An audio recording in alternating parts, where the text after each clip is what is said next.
Welcome back to the Fixed Ops Roundtable. Micah Tindor is with us.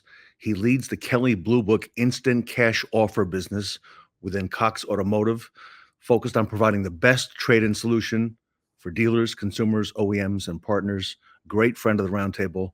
Micah, welcome back to the Fixed Ops Roundtable. Thanks, Ted. It's great to be here again. What an exciting time, Micah, to be in our industry, huh? All the things that are happening right now. Wow.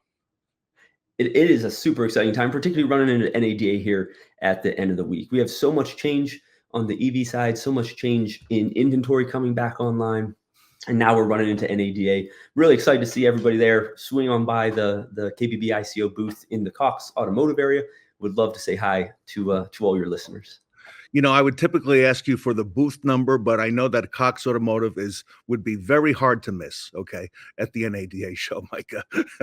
That's right. Just come by the Kelley Blue Book booth. It'll be easy to find. All right. Well, when we chat, you always tend to focus on software and process as the first steps to solving a retail challenge. I want to get your thoughts today on customer pay versus the internal pay battle. I love that topic, Ted, because regardless of which side of the industry you came in on, you always have a point of view on it. If you come in on the fixed side, you're going to feel like variable is preferencing the wrong thing. If you come on the variable side, you're going to feel like fixed is preferencing the wrong thing. Either way, everyone ends up fighting. Half the time, it feels like it escalates up to the GSM or the GM to solve a problem.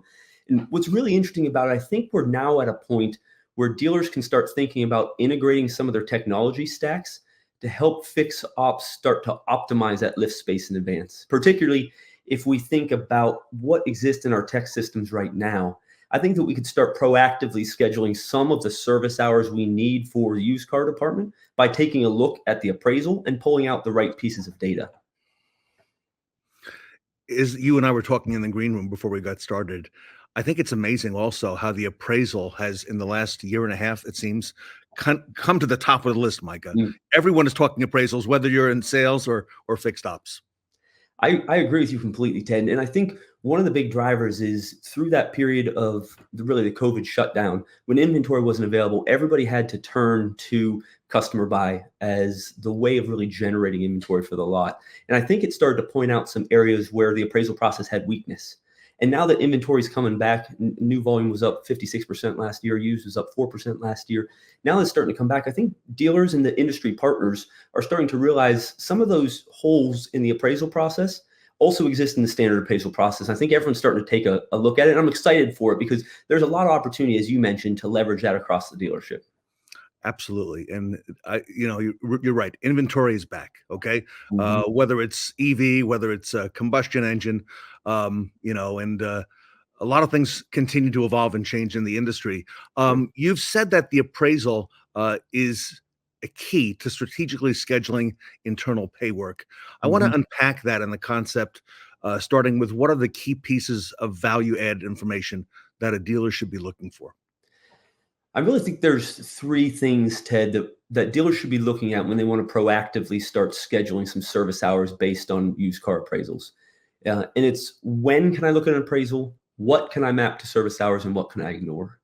And really, it all starts with, when can I actually look at an appraisal and start to take action as the fixed op department? Because we all know that in the used car department, there are plenty of ways to run appraisals that don't get finalized, meaning you're not going to buy the car. So it really starts with, how do you identify a finalized appraisal, and when do you know 100% that is going to be purchased? Because that's going to be the trigger to start working down the proactively scheduling hours. The second piece is, what repairs map directly to fixed ops actions? And I look at it as two buckets: easy and medium difficulty. The easy ones are known issues that immediately map to a known amount of hours that a tech's going to need to put in, such as, I have bald tires. I see bald tires in the appraisal. It has to be replaced. We know how long that takes. We know what requirements it has of a technician. You can automatically start scheduling those hours in as a service department. Another good example is certified. If you see the vehicle, it qualifies from mileage and years for let's say, OEM certification, you know what that inspection spec is going to look like, and you can proactively schedule that. And then on the medium side, it's stuff that you don't necessarily know what's wrong based on the appraisal, but you know you're going to need to put some service hours to figure it out. Like the appraiser writes, the vehicle porpoises when I hit a speed bump. Who knows what porpoising is going to find as a root cause, right? Maybe it's shocks, maybe it's struts, maybe it's something else. But you can know that you're going to need to put some service hours against it to figure it out and start to slot some of that in. And then the last important chunk, number 3, is what can I ignore? Not everything in an appraisal is going to drive value in proactively scheduling for a service department. Things that the service department doesn't do, external recon, internal recon, maybe the dealership doesn't have a collision department, so body work. So really, when you're looking at that data, it's 3 things you want to look at to generate those efficiencies in the service department. It's when can I start engaging these appraisals to just try to proactively schedule service work? What can I easily map to known service hours, and what can I ignore? You know, I almost feel that the whole process now with appraisals and reconditioning and the focus on all this, it's almost like it's become a science, Micah. Okay, within the dealership. What do you think? I think it's moving to it. We still have probably a little too much art in it, in an art versus science. A lot more science now, right? We have all the data to start indicating what should a vehicle statistically have from a damage perspective. What do we need to do about it? Do I need repair dents? Do I not? Where we still have some science and probably need to tighten it up a little bit is if you and I appraise a car, we're likely going to assess what is prior paint differently. You know, it's 3 paint panels to reach CPO spec. I'm going to walk around and feel the edges to look for prior paint. Maybe you're looking at crumple zone lines. So there's still some art there that I think with some of the technology we'll see in the next couple of years, we'll start to bring more science to it. But I agree with you completely. Compared to 5 years ago, appraisal is much more of a science now than it ever has been before. And that time to front line, right? So important for dealers, as we've seen with used car values fluctuating. Michael, you always like to talk about steps and process to reduce change management, the burden on a dealership. What are the steps or the process you would suggest here?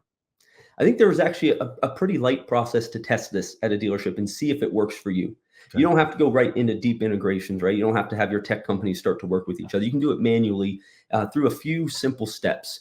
And the first one is to have those fixed and variable ops leaders sit down together and set the rules of engagement on those 3 things we talk about. When should you look at an appraisal? What do you map to a service? What can I ignore? And that becomes a baseline.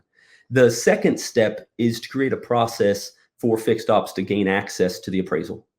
And it can be as simple in those early stages as taking whoever the service writer is going to be that's going to be piloting this and giving them access to your inventory management tool like vAuto. And they know when they should look at them, what classifies as work they can consider, and they can just go in at the end of every day and take a look.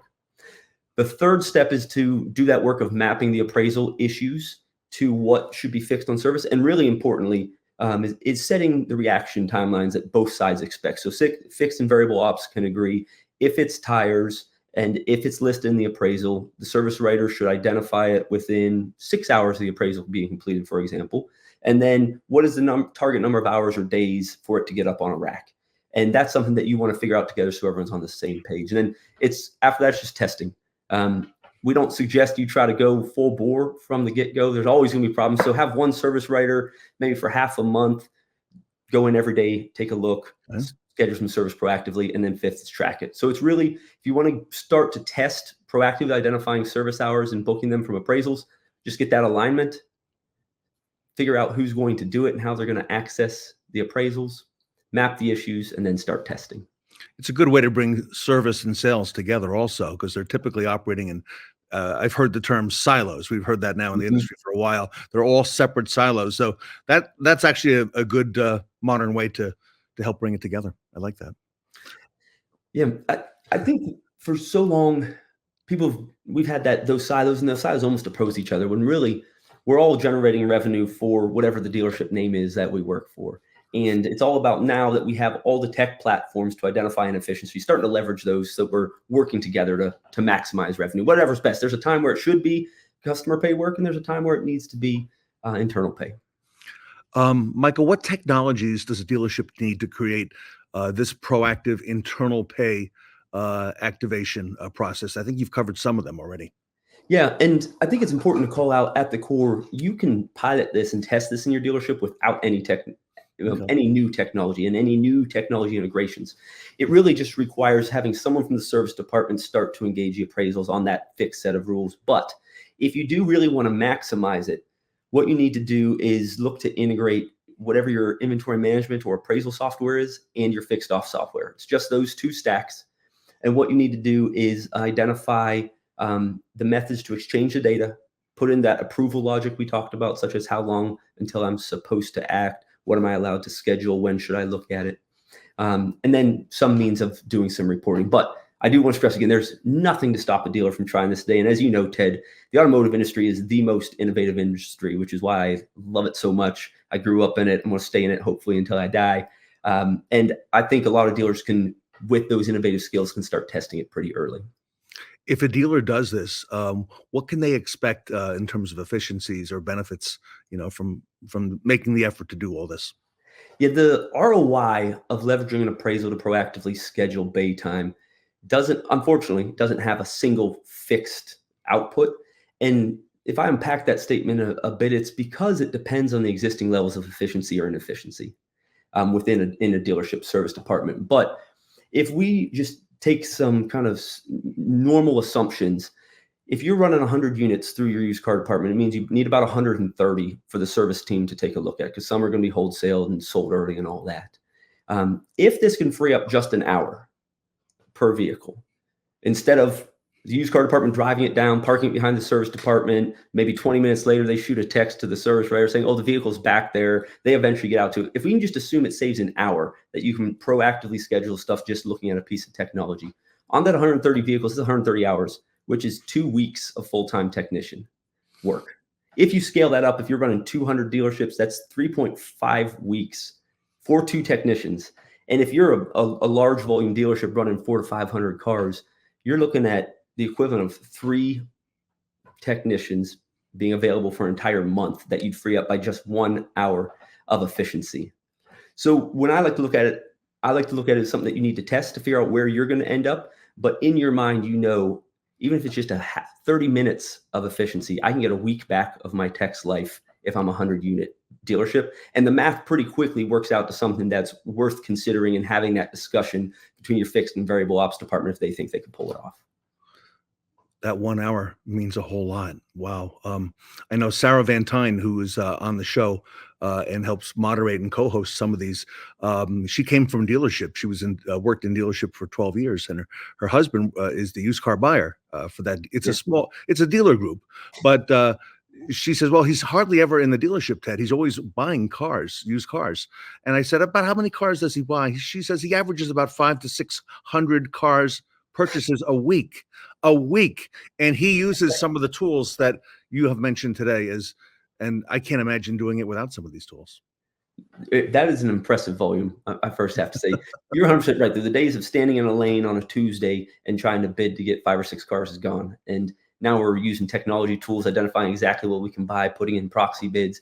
It is much more efficient, and it's an exciting time. It's exciting to look at technology and start to look at what data exists. Where can we marry it together to drive more efficiencies? But I'll say I'm impressed by 500. That's a lot. Yeah, I didn't know it was that many myself, but it's representative of what's happening out there. So fascinating segment, Micah. So do you want to recap maybe some of the key takeaways that you shared today? Yeah, absolutely, Ted.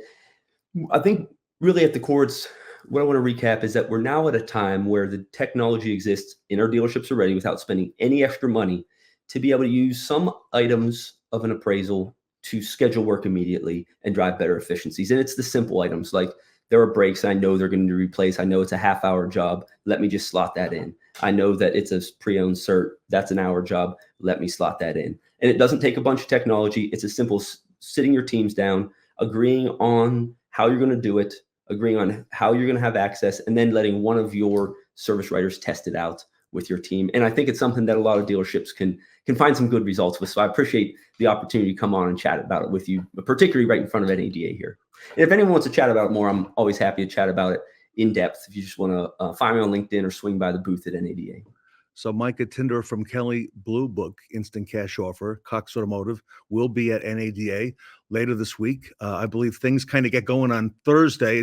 It starts a little bit earlier and ends a little bit earlier this year. I think that's a good thing. And Micah will be at the NADA. You can reach out to him there. His email is scrolling across the bottom here as well. He's very active on social media. Stop by and see him. And if you're not going to NADA, reach out and Micah's always got the latest, and I appreciate your guidance for our audience here, Micah, and thank you for all you do for Fixed Ops. Hey, thanks for having me on, Ted, and I really appreciate it. As we were saying in the agreement, I appreciate what you do. You're bringing a lot of valuable conversations into the dealership ecosystem, stuff that we need to start building plans for, and you're at the forefront of it. So appreciate what you do and appreciate you having me on. Micah Tindor, everybody. Kelley Blue Book Instant Cash Offer here today with us at the Fixed Ops Roundtable.